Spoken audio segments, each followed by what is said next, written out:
6.5 hours later. Ramai sangat orang sangat ramai.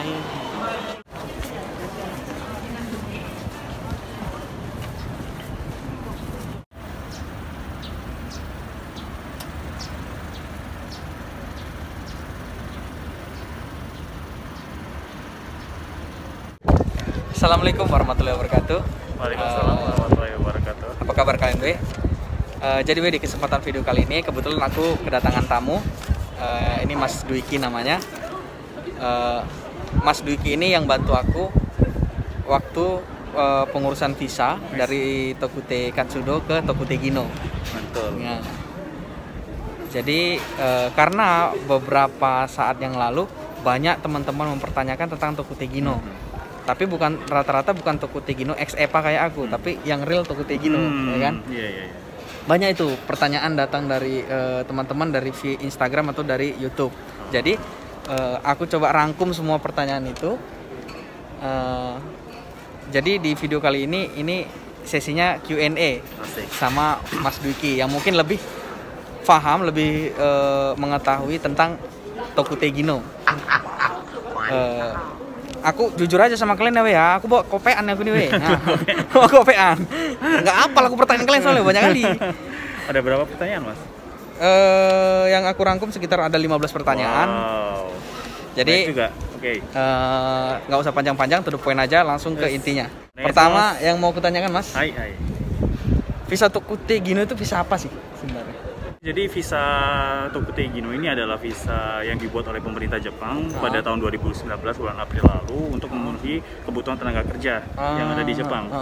Jadi sekarang Jepang mengalami kekurangan tenaga kerja besar-besaran, apalagi pada tahun lalu itu sebenarnya tahun 2020 ada Olimpik. Oh ya, Olimpik itu ya. Sayangnya Olimpiknya sendiri masih dipending ya, jadi nggak tahu gimana arahnya ke depannya. Tapi untuk kekurangan tenaga kerja di Jepang itu memang sudah diprediksi dari beberapa tahun yang lalu, maka dibuatlah sistem atau program baru yaitu Tokute Gino dengan jumlah target ya 345.000 tenaga kerja selama 5 tahun.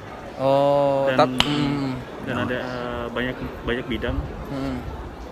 Salah satunya ya keperawatan yang masih sekarang kerja. Berarti Tokute Gino itu bukan hanya untuk perawat doang, ada bidang-bidang lain juga? Iya, banyak banget. Jadi ada kalau nggak salah 14 bidang ya. Oh, ada 14 bidang untuk visa Tokute Gino, bukan Kaigo atau Kangoshi doang ya. Benar. Baru pertanyaan selanjutnya, Mas. Ini ada banyak teman-teman juga yang nanya. Dengar gosip katanya. Lulusan SMA bisa nggak ikut Tokute Gino? Oke, lulusan SMA ya. Jadi untuk Tokute Gino sendiri ini sebenarnya nggak ada diskriminasi pendidikan, asal memenuhi syarat, yaitu ada 3 syarat ya untuk ikut visa Tokute Gino. Jadi setiap syarat itu, jadi ada 14 bidang kan. Jadi di Tokute Gino tadi ada 14 bidang. Dan di setiap bidangnya itu ada ujian keterampilan, ujian bahasa Jepang dalam keterampilan tersebut. Tergantung bidangnya masing-masing ya. Dan ada satu ujian yang memang ujiannya ini sama walaupun bidang apapun, namanya JFC Basic A2. Jadi kalau misalnya teman-teman lulus setiap ujian itu pasti bisa ikut Tokute Gino. Tapi tergantung lagi, ada nggak perusahaan yang mau menerima minasan. Kalau misalnya nggak ada perusahaan yang mau menerima, ya tetap aja sama walaupun udah lulus ujian Tokute Gino. Gitu. Tergantung ada perusahaan mau menerima atau enggak ya. Ya tapi yang pastinya lulusan SMA bisa. Bisa. Oke. Pertanyaan selanjutnya ini dari teman-teman juga. Tadi tapi ini udah dijawab tadi. Kalau yang bukan perawat bisa enggak, tadi udah dijawab ya. Katanya bukan perawat doang, ada 14 bidang. Selanjutnya untuk batasan umur. Oke. Kalau yang lulusan SMA itu batas umurnya sampai berapa kira-kira? Kalau yang di Indonesia kalau nggak salah itu minimal umur 18 tahun ya. Minimal ya 18 ya. Untuk batasan umur maksimalnya itu sebenarnya nggak ada juga. Seperti yang aku bilang tadi, itu nggak ada diskriminasi pendidikan, nggak ada diskriminasi jenis kelamin juga ya. Dan juga nggak ada diskriminasi umur. Tapi tergantung lagi. Kadang yang namanya perusahaan pasti pingin sumber daya manusia yang produktif kan. Jadi kalau bisa dikatakan umur produktif itu kapan, umur berapa sampai umur berapa, ya bisa dikatakan dari umur 20 sampai umur 30 udah maksimal pun 35 gitu kan. Itu untuk lulusan SMA ya. Kalau S1 D3 pasti ya sama aja. Sama aja semuanya. Oke. Untuk pertanyaan selanjutnya, Mas. Oke. Untuk khusus visa Tokute Gino, itu kontrak kerjanya berapa tahun? Oke, Tokute Gino sendiri itu ada 2 Tokute Gino ya. Yang pertama Tokute Gino 1, yang kedua Tokute Gino 2. Untuk Tokute Gino 1 itu maksimal 5 tahun. Terus Tokute Gino 2 itu juga 5 tahun tapi tanpa batas ya. Untuk sekarang tanpa batas, nggak ada batasannya, jadi bisa diupdate terus.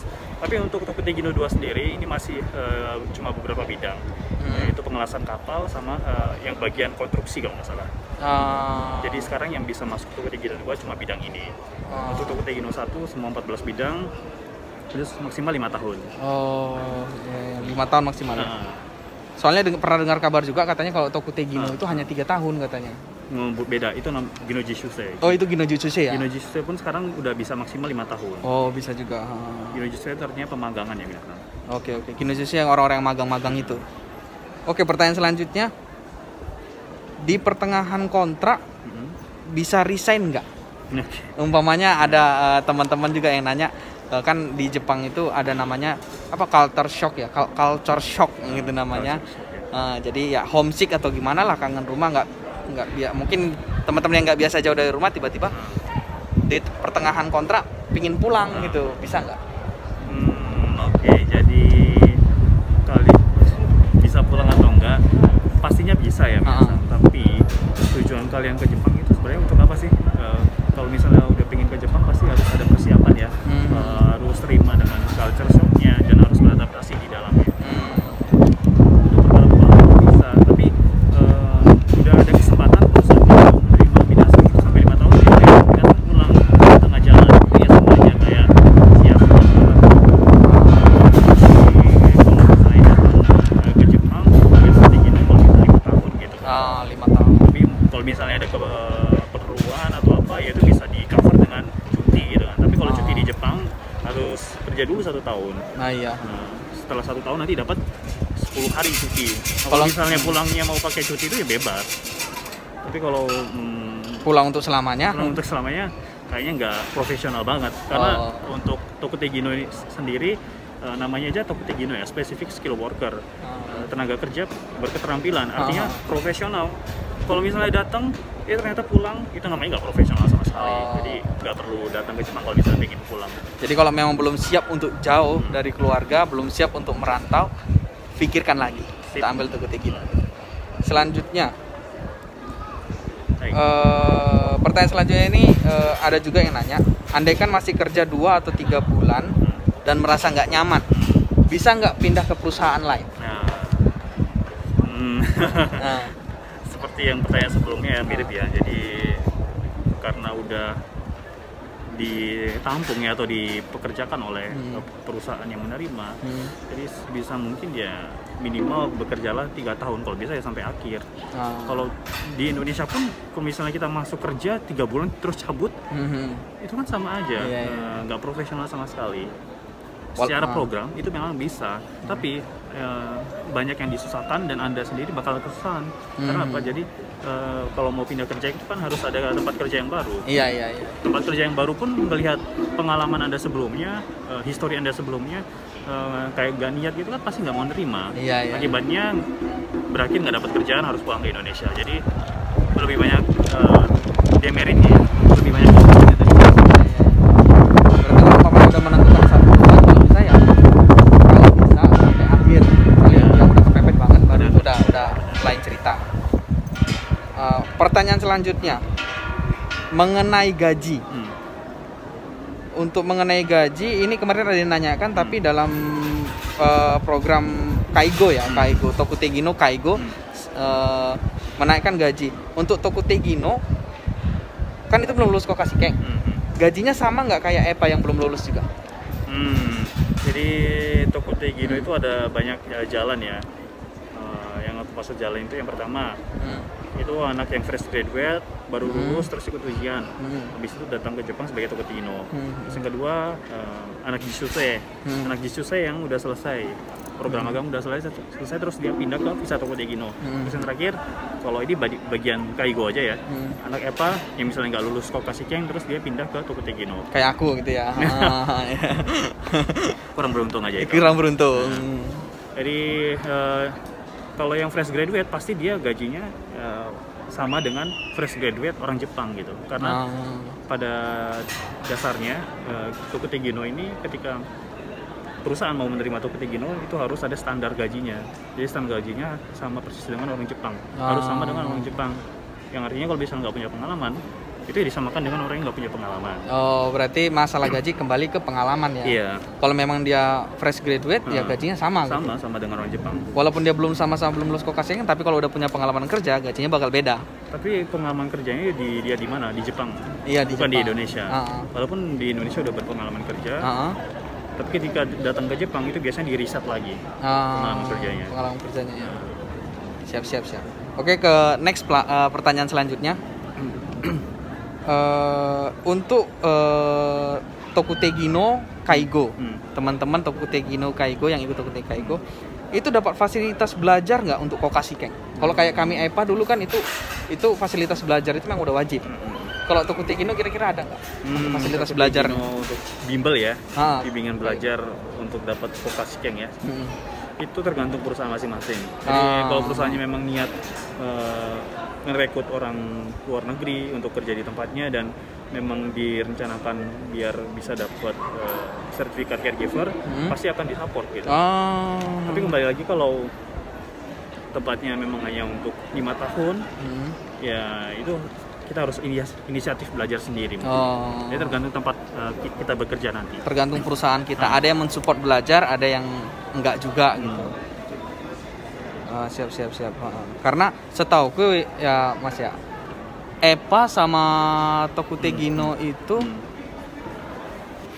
tujuannya beda. Kalau EPA memang diharuskan datang untuk belajar gitu. Jadi memang udah wajib ada support belajarnya gitu. Kalau Tokutegino karena aku pun baru masuk, apalagi aku ex EPA, yang aku alamin memang support belajar nggak ada dapat gitu ya. Inisiatif sendiri untuk belajar gitu. Ya kembali ke tempat perusahaan masing-masing ya. Tempat kerja masing-masing ya. Next, pertanyaan selanjutnya. Untuk teman-teman yang udah dapat visa Tokutegino, itu bisa bawa keluarga nggak? Ke Jepang? Jadi di situ ada keterangannya ya minasanya, di imigrasi mengeluarkan kayak penjelasan apa saja yang dibolehkan di Tokutegino, apa saja yang nggak dibolehkan. Salah satunya yang nggak dibolehkan itu membawa keluarga aja. Bukan nggak dibolehkan ya, tidak setujui untuk membawa keluarga dan tertulis jelas tidak bisa membawa keluarga. Itu kalau Tokutegino. Tapi kalau udah lulus Kokashikeng, udah dapat sertifikat caregiver, minasang bisa bawa keluarga nanti. Jadi kalau selagi Tokutegino belum bisa ya? Bisa. Ini untuk caregiver aja ya. Kalau bidang lain kayaknya harus pindah ke visa engineering, ke visa internasional. Siap. Baru ada juga yang nanya, kalau untuk ikut program kerja ke Jepang via visa Tokutegino, itu dikenakan biaya nggak? Jadi ada beberapa jalan lagi ya. Kita dididik oleh LPK atau lembaga pelatihan kerja atau lembaga pengirim.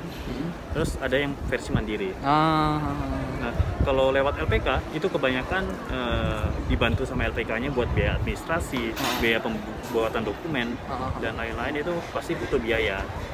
Biasanya kebanyakan biaya untuk pembelajaran dan juga biaya administrasi dokumen dan lain-lain. Tapi kalau mandiri, misalnya belajar sendiri, dokumen bisa bikin sendiri, ya tinggal beli tiket pesawat aja. Dan kalau misalnya dapat perusahaan dari segi tiket pesawat dan lain-lain, ya hasil nol. Tapi kembali lagi, minasang bisa negosiasi sampai ke tahap itu nggak dengan level bahasa Jepang yang sekarang. Tapi rata-rata kalau belajar mandiri susah sih untuk sampai. Karena untuk bisa Tokutegino kalau nggak salah minimal N berapa? N4 ya? Setara N4. Setara N4 untuk bisa ikut program Tokutegino.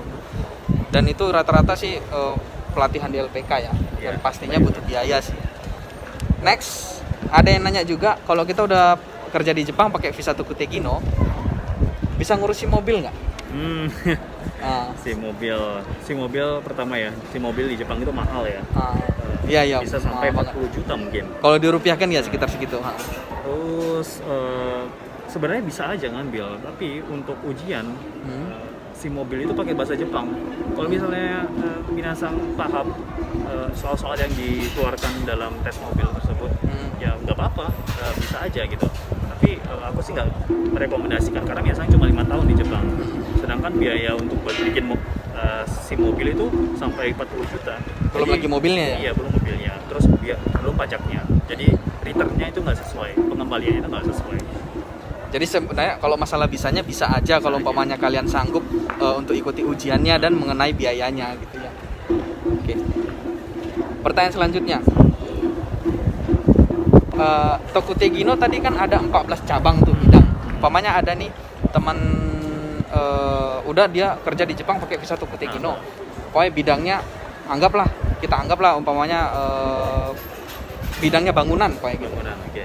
Habis itu dia nggak sanggup kerja di bangunan ini, dia mau pindah ke visa Tokutegino yang Kaigo gitu, bisa nggak? Maksudnya visa Tokutegino tetap tapi bidangnya pindah gitu. Bisa, tapi ya harus memenuhi syarat tadi, yaitu lulus ujian bidang Tokutegino tadi. Kalau tadi misalnya dapat sebagai konstruksi atau bangunan, terus di pertengahan jalan mau pindah ke Kaigo, yaitu harus lulus ujian Kaigonya. Dan kembali lagi, perusahaannya ada nggak yang mau nerima? Lagi-lagi ada perusahaan yang mau nerima enggak? Begitu juga andaikan anak Kaigo nggak sanggup kerja di Kaigo umpamanya, karena kan di video sebelumnya aku udah pernah jelaskan sama kalian, kerja Kaigo itu kan membutuhkan tingkat kesabaran melebihi batas manusia normal gitu. Andaikan dia nggak sanggup, baru dia pindah ke bidang lain bisa juga. Bisa. Lagi-lagi tergantung ada atau enggak perusahaan yang menerima ya. Dan lulus atau enggak ujian di bidang yang itu yang dituju dia, bidang barunya gitu. Pertanyaan selanjutnya. Oke. Di pertengahan kontrak boleh nikah nggak? Pertengahan kontrak boleh nikah. Lagi-lagi kontrak nih. Cukup susah juga ya pertanyaannya. Jadi nikahnya di mana juga. Terus kalau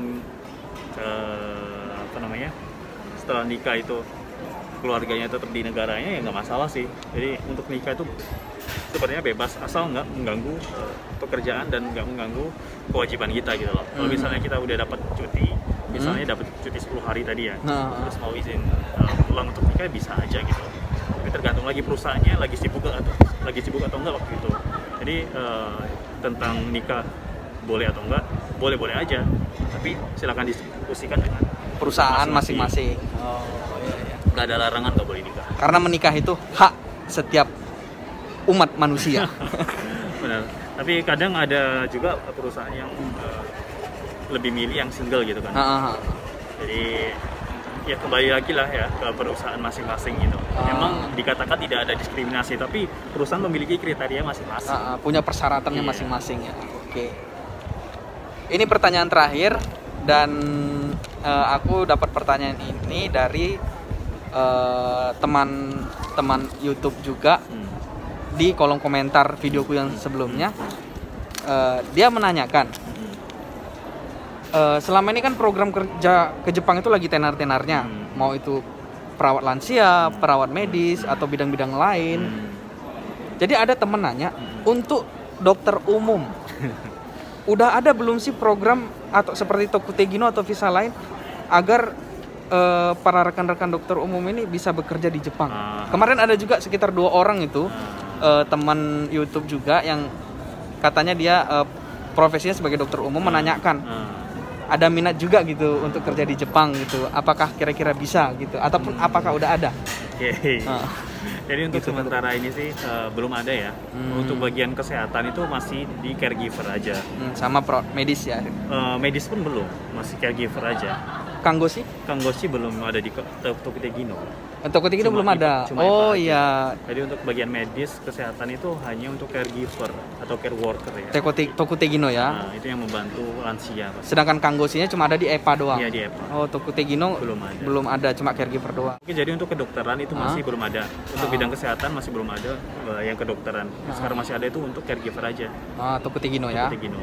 Jadi ya untuk teman-teman yang dari kedokteran, sayang sekali masih belum ada bidang Tokutegino untuk dokter. Mungkin kalau memang mau mencoba kerja di luar negeri bisa dicoba di negara lain gitu atau kalau enggak misalnya memang pengen kerjanya di Jepang, tujuannya pengen kerja di Jepang ya masuknya ke caregiver aja.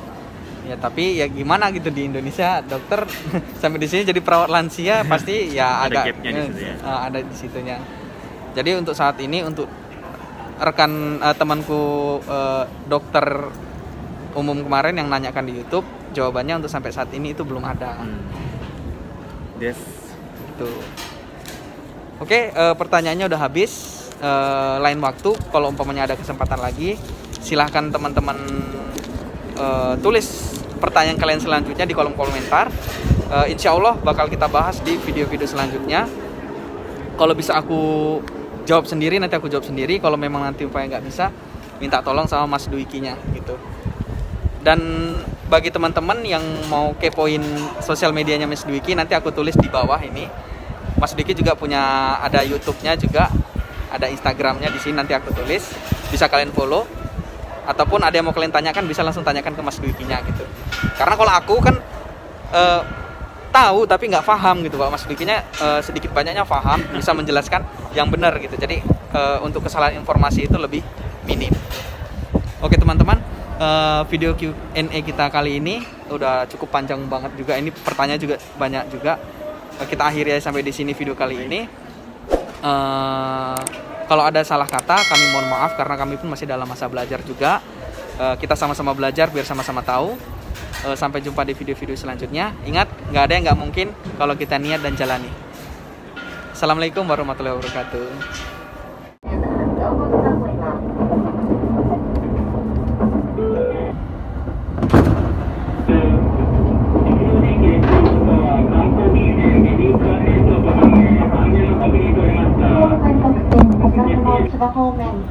Hasta 今日よりも好き